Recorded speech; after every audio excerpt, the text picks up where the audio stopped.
Olá, meu querido, minha querida, bem-vindo mais uma vez ao programa Em Frente. Olha, nós estamos falando por esses dias de algo que eu tenho certeza que toca no teu coração, que mexe com você, que mexe no meu. Nós somos todos iguais, carentes, dependendo das mesmas coisas. Nós estamos falando por esses dias a respeito da depressão, mas não essa depressão que eu estou chamando assim, né, de médica, né, aquela medicamentosa, aquela que nós, depois de fazermos um tratamento, ou então fazendo um tratamento médico, medicamentoso, pode se resolver. Porque existe um tipo de depressão que afeta a todos nós, que é aquela tristeza, alguma coisa que acontece, né, que acaba nos afetando e nos deixando para baixo. É o famoso down, né, que a gente fica aí.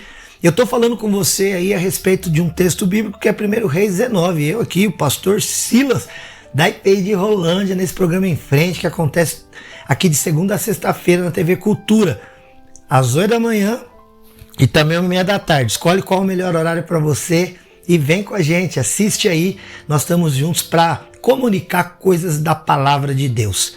Bom, nós estamos falando que há uma tristeza que nos abate. O Elias, que era um profeta bíblico, ele chegou num ponto de angústia tal que ele chegou a falar para Deus: Deus, pode me matar, tira a minha vida, pode, né? Para mim deu, não quero mais. E olha que o Elias tinha vivido coisas tremendas da parte de Deus. Às vezes a gente pensa que por viver milagres, por viver sinais, às vezes a gente corre atrás de ver a ação de Deus, para que isso possa nos trazer algum alento, algum socorro. Mas sabe, querido, não pense que o fato simplesmente de você saber quem é Deus ou do que Ele é capaz de fazer vai tirar essa tristeza. Porque muitas vezes essa tristeza, você abriga ela no teu coração, mesmo reconhecendo a existência de Deus, mesmo buscando a Deus. Então isso é possível que ainda assim, você tenha um testemunho de milagres para contar, e ainda assim lá no seu interior você abrigar uma tristeza que você não consegue entender o porquê. Pode ser que alguma coisa aconteceu e isso está te abatendo, te entristecendo. A gente está citando algumas causas aqui. Por exemplo, a gente falou que dentre as causas dessa tristeza que abate alguém, como abateu Elias, ao ponto de dizer: olha, por mim Deus pode tirar minha vida, eu quero morrer, é o fato da gente ter alguma obra aparentemente sem sucesso. Sabe, quando a gente trabalha no dia a dia mesmo da vida, pela família, né, ou mesmo no nosso emprego, e a gente não consegue acreditar que aquilo que a gente tem feito tem chegado ao resultado que nós queríamos. Isso nos abate. O Elias, por exemplo, ele recebeu de Deus uma tarefa, uma missão. Ele deveria comunicar ao povo que a idolatria estava incomodando Deus e de que isso iria acabar mal. E aí então ele chama todo o povo lá no Monte Carmelo, faz com eles ali um acordo dizendo: olha, vamos todo mundo orar aos nossos deuses. Claro que só havia um, que era o Deus de Elias, o Deus de Israel. Mas nós vamos clamar. O Deus que responder com fogo, esse nós vamos declarar que é Deus. Elias foi lá, ele orou a Deus e realmente o fogo caiu e o povo começou a gritar: só o Senhor é Deus. Aparentemente esse povo tinha se convertido, mas não foi bem assim. Isso frustrou Elias. Outra coisa, segunda coisa aqui que frustrou Elias e que trouxe decepção, angústia, tristeza ao coração deste homem de Deus, e que pode ser a causa da tua tristeza também. Porque quando a gente identifica a causa, é possível você ir até ela e você mesmo, mudando a tua visão. Às vezes o problema não é o problema. Às vezes o problema é como nós enxergamos o problema. Olha, na maioria das vezes, inclusive, o problema que nós temos não é necessariamente o problema. Mas muitas vezes o problema é a maneira como nós temos enxergado os nossos problemas. Bom, o Elias então teve essa situação. Uma outra situação, o Acabe, segundo 1 Reis 19, no versículo 1, ele tinha presenciado toda aquela cena dramática da oração do Elias, o fogo caindo e toda aquela situação. A Jezabel, que era muito mais ameaçadora do que o Acabe, até porque Acabe era contemporâneo e conterrâneo do Elias. Os dois eram do mesmo povo, serviam ao mesmo Deus ao mesmo tempo. Só que Acabe, por uma questão de um conchavo político-econômico, acabou se casando com Jezabel, que era de um outro país, e passou a adorar alguém que ela chamava de Deus, que era o Baal, mas que não era Deus, que não é Deus, porque há um só Deus, diz a Bíblia. Há um só Deus, a quem devemos invocar através de Jesus Cristo. E aí então, o Acabe vai até o palácio, depois de ter presenciado aquela cena, chama a sua esposa e conta para ela. A Bíblia diz, Acabe contou a Jezabel tudo o que Elias fizera. Sabe, às vezes um problema que a gente passa e que nos angustia, sabe qual que é? A fofoca, a maledicência, a palavra que alguém, né, usa por aí a nosso respeito. E o problema da fofoca é que a fofoca, ela não é nunca a verdade. Sempre ela tem um acréscimo, sempre ela tem uma maldade inserida. O Acabe, um covarde, essa é a verdade, porque a mulher dele era muito mais forte do que ele. Ele vai até ela e conta para ela o que ele diz isso, né? Olha, eu vim aqui para contar para você o que o Elias fez. Mas foi o Elias que fez? Quem que mandou fogo do céu? Foi Deus, não foi o Elias. E por que Deus fez aquilo?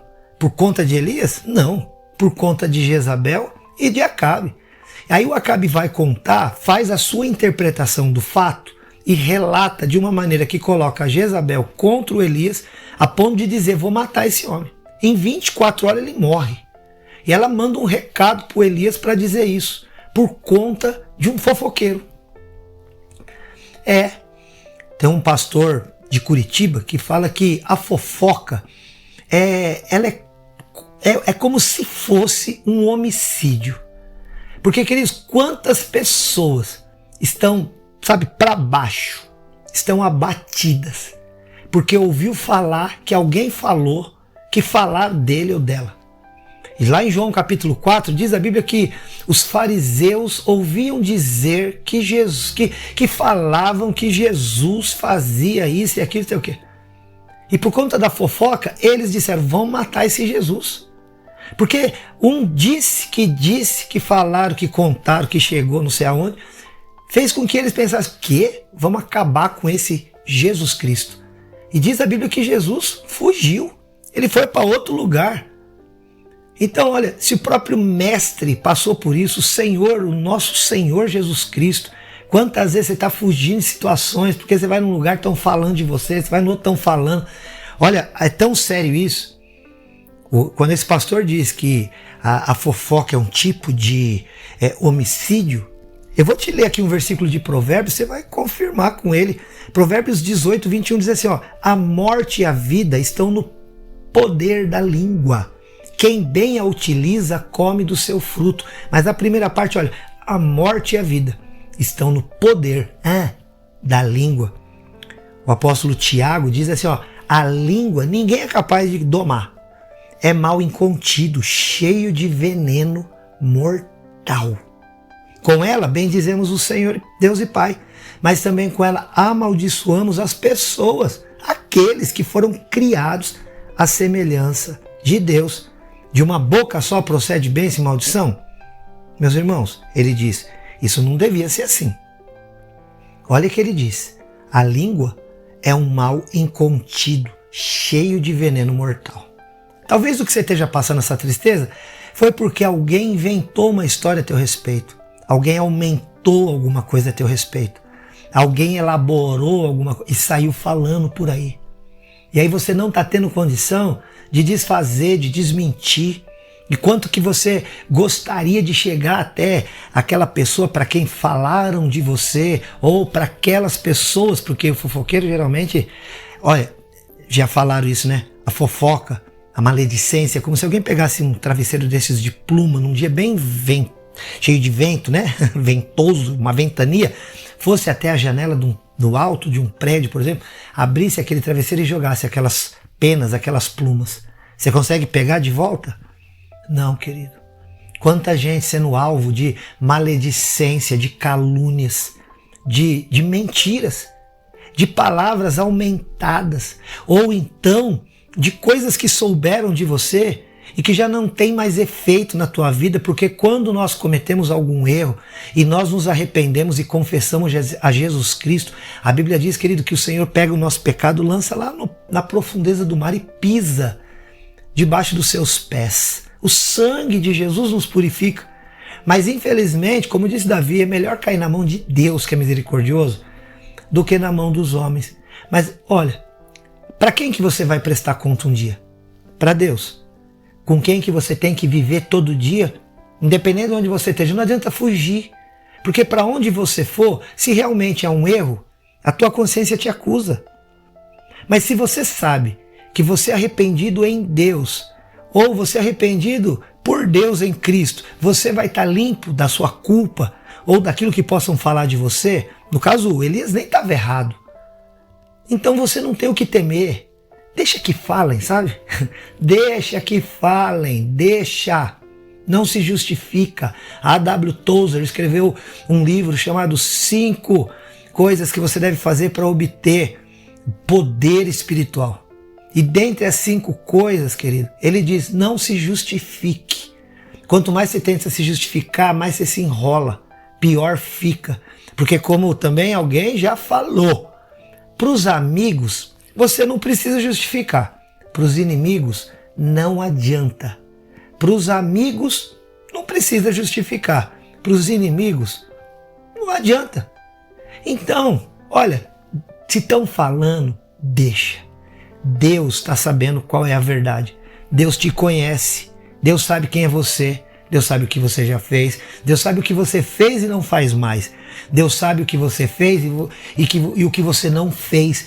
E que muitas vezes o que estão falando por aí da tua vida não é verdade. Então, querido, no nome de Jesus, não permita que os fofoqueiros, que a fofoca, que a maledicência venha te pôr para baixo, te causar depressão, te deixar guardado dentro do quarto escondido, mudar de trabalho, Não faça isso, porque Deus é por nós. Se você fez realmente algo errado, reconheça diante de Deus. Se fez para alguém, reconheça e peça perdão e siga a tua vida. Não tem como mudar certas coisas. Então, se não tem como, entrega para Deus. O Senhor vai te purificar. Como diz Provérbio 18, né? Fala assim lá, olha, quem cobre a transgressão não prosperará, mas o que confessa e deixa da parte de Deus alcança a misericórdia. Mas se esse e aquele não quiser acreditar em você, problema dele, problema dela. Você vai se encontrar com Deus e é a Ele única e exclusivamente para quem você prestará contas. Então que Deus te abençoe. Tenha paz, tranquilidade. Se o teu nome está na boca do povo, não tem problema. O teu nome já foi parar lá na boca de Deus. E na boca de Deus, o teu nome tem saída para livramento e para salvação. Que Deus te abençoe poderosamente. Sou o pastor Silas aqui de Rolândia, da IPI, que fica aqui no centro da cidade, na Santos Dumont 1075. Se você precisar de alguma coisa, querido, estamos aqui. Pode entrar em contato no 43 30 15 27 27, marca um horário ali com a gente, é o seu telefone, é o WhatsApp, telefone da nossa secretaria. Ou então aqui mesmo nas nossas redes sociais do Em Frente. Vai lá no Facebook, Em Frente Responde. Coloca lá, curte a nossa página, @EmFrenteResponde no Instagram, e você lá segue a nossa página. Ou então, caso você queira, você pode também lá no YouTube, principalmente, inclusive no YouTube, se inscreve no nosso canal, vai lá, Em Frente Responde, se inscreve, aciona o sininho, curte, compartilha se gostou, e vai ser uma bênção ter seu comentário, tá joia? Que Deus te abençoe poderosamente. Eu vou te dizer uma coisa, hein? Eu aqui, ó, te amo em Jesus. Que Deus te abençoe e até o próximo, se Deus quiser. Tchau!